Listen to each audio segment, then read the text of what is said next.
How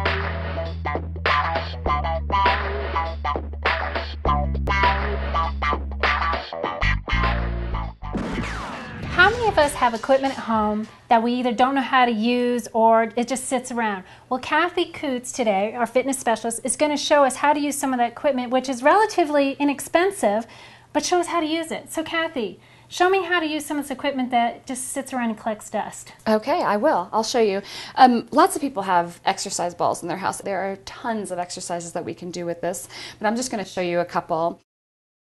I'm going to do some back exercises, so I'll come down to the ground on my knees, and then I'm going to lay my torso over the ball and then lift up off of my knees, put my hands right by my ears, and I'm going to lift and lower, sort of like a Superman, but I'm squeezing my glutes, I'm keeping my core really strong, and I'm building some super strength in my back while I'm using the exercise ball to do so. So we can turn around, sit on the ball, and do crunches on the ball. So we're getting the front of the body now while our back bodies have to stay engaged. Another great exercise with the ball would be we can do bridges. So we put our feet up on top of the ball, and I love, love, love this exercise because it's great for the glutes and the hamstrings. So we can just simply start by lifting the glutes off the floor, lifting the hips off the ground, squeezing the butt, extending the legs and bringing them in. So the hips, notice my seat stays elevated,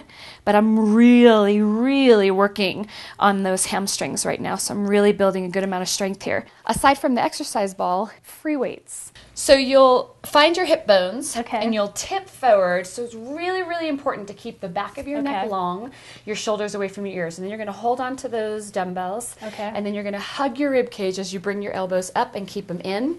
So what you should feel is the shoulder blades squeezing together in the back. And you can modify by just doing one arm at a time. That's another option. So you can just do step-ups onto and off of the bench, or we can go side workouts. So we're doing lunges, step-ups and step-downs. So you notice I feel a little bit breathless. My heart rate's coming up. So I'm doing a lot of cardiovascular activity with this very small piece of equipment.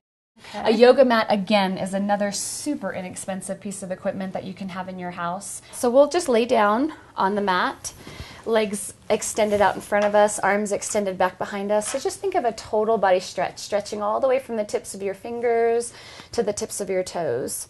And then we'll bring one knee in. So I'll bring my right knee in and stretch like so. We can do hamstring stretching, holding onto the back of the calf or thigh. And if this is too intense, we can do that hamstring stretch in a more modified form by just bending that supporting leg so we're not overextending. Well, I hope that inspired you to use some of the equipment you may have at home, or to even go out and buy some of this equipment that's relatively not that expensive.